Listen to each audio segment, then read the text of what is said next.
வணக்கம் கண்ணு, இது திருச்சி மண்ணுங்க. நம்ம பதிவை புதுசாக பார்க்குறவங்க சப்ஸ்கிரைப் பண்ணி பாருங்கள், மிகவும் பயனுள்ளதாக இருக்கும். இன்றைய வகுப்பில் நம்ம இயல் 3ல் கடல் அப்படின்னு ஒரு பாடல் தாங்க பார்க்க போகிறோம். எதை பற்றி பார்க்க போகிறோம் புரிஞ்சிருச்சா? இப்போ உங்களுக்கு தெரிஞ்சிருக்குமே. ஆமாங்க, கடலை பற்றி தான் பார்க்க போகிறோம். முதல்ல பாடல் பாடி முடிச்சிடலாம். அடுத்ததாக நான் உங்களுக்கு பொருள் சொல்கிறேங்க. வாங்க பாடலுக்குள்ளே போகலாம்.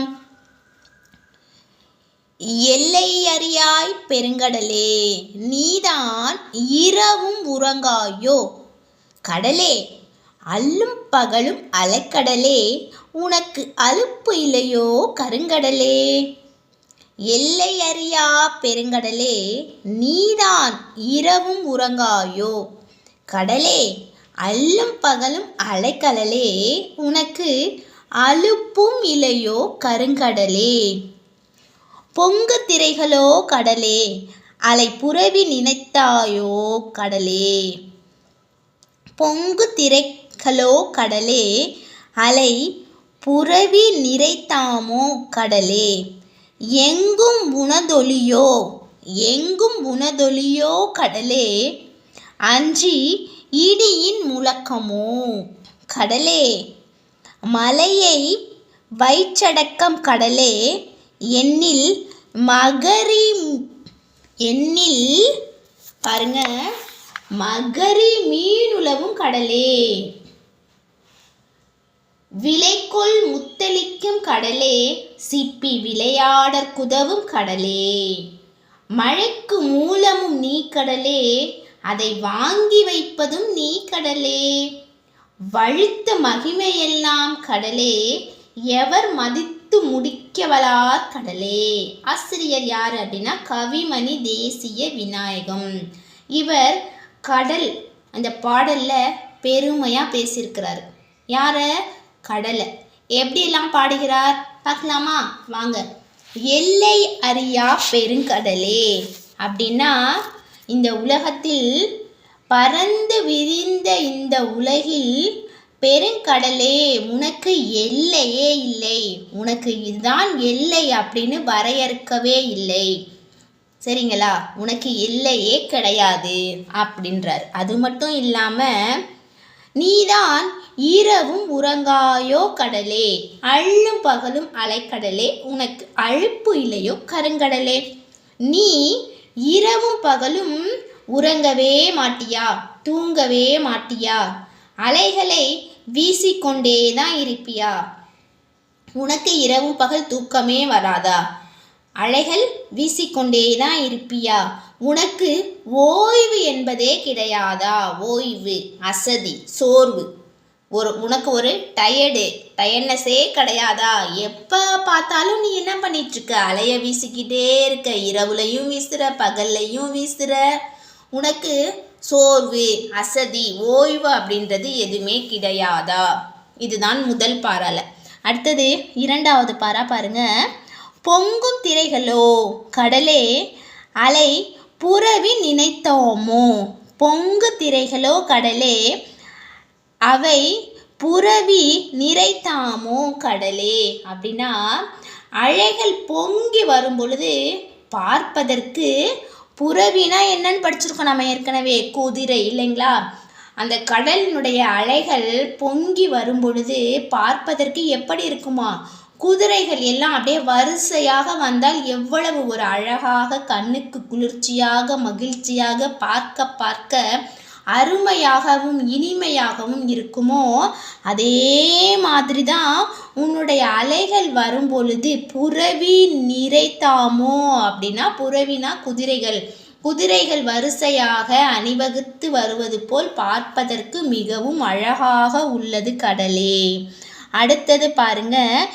இடியின் இல்லை எங்கும் உனதொலியோ கடலே, அன்றி இடியின் முழக்கமோ கடலே. எங்கும் உனதொலியோ அப்படின்னா, எங்கே பார்த்தாலும் உன்னுடைய சத்தம்தான். சரிங்களா? உன்னுடைய சத்தம்தான். எங்கும் உனதொலியோ அப்படின்னா, எங்கு பார்த்தாலும் கடலினுடைய அந்த அலையோசையினுடைய சத்தம்தான். அது மட்டும் இல்லாமல் அது என்னவா, இடியின் முழக்கமா?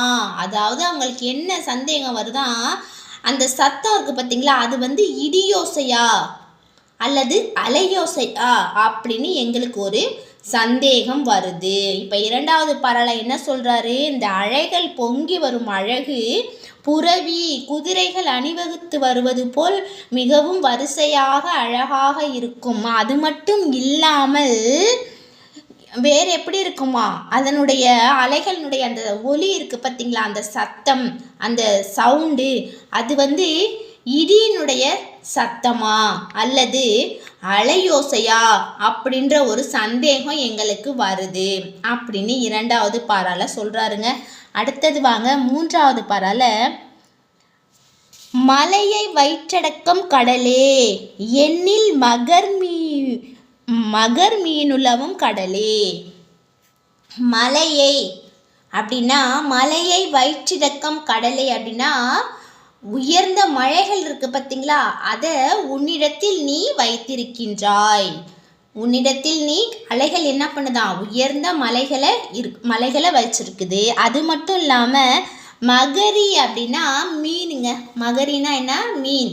பல வகையான மீன்கள் உன்னிடத்தில் இருக்கின்றது கடலில். அது மட்டும் இல்லாமல் இங்கே பாருங்க, விலைக்கொள்ளா முத்தளிக்கும் கடலே சிப்பி விளையாடற் குதவும் கடலே. அதாவது விலை மதிப்புள்ள முத்துக்கள் அதிகம் கிடைக்கும் இடமும் இந்த கடல் தான். அது மட்டும் இல்லாமல் விளையாடுவதற்கு உதவும் அந்த சிப்பி கிடைக்கும் இடமும் கடல் தான் அப்படின்னு மூன்றாவது பாராவில் சொல்லியிருக்காரு.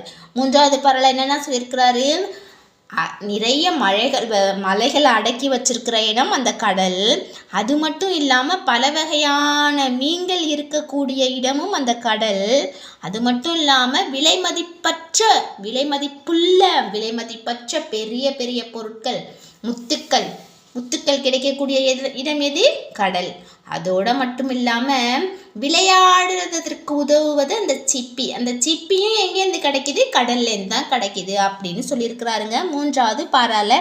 அடுத்தது நான்காவது பாரா பாருங்க, மலைக்கு மூலமும் நீ கடலே அதை வாங்கி வைப்பதும் நீ கடலே, வலுத்த மகிமையெல்லாம் கடலே, எவர் மதித்து முடிக்க வளர் கடலே. கவிமணி தேசிய விநாயகம் என்ன சொல்கிறார் அப்படின்னு பார்த்தீங்கன்னா, இந்த பூமியில் மழை பொழிவதற்கு காரணமே இந்த கடல் தான். ஏன்னு கேட்டிங்கன்னா, மழை நீரை சேமித்து வைத்து கொள்ளும் பெரிய ஒரு கலனாக விளங்குவது நம்மளுடைய கடல்.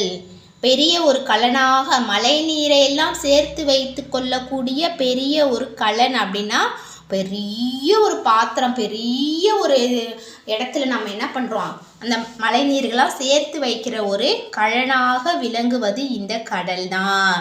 இந்த கடலை பற்றி இங்கு பேசுவதற்கு யாருமே இல்லை, எவராலையுமே பேச முடியாது. உன்னுடைய மதிப்பை, கடலினுடைய மதிப்பை பற்றி பேச எவரும் இல்லை, யாருமே கிடையாது அப்படின்னு இந்த பாடலினுடைய ஆசிரியர் சொல்கிறாருங்க. இப்போ இந்த பாடல் உங்களுக்கு புரிஞ்சிருக்கும்னு நினைக்கிறேன். சரிங்களா, நீங்களும் படித்து பாருங்கள். நம்ம வேறொரு வகுப்பில் மீண்டும் சந்திக்கலாம். இந்த பதிவு உங்களுக்கு பிடிச்சிருந்தா நண்பர்களுக்கும் ஷேர் பண்ணுங்கள், சப்ஸ்கிரைப் பண்ணுங்கள். வாழ்க வையகம். நன்றி குட்டீஸ், வணக்கம்.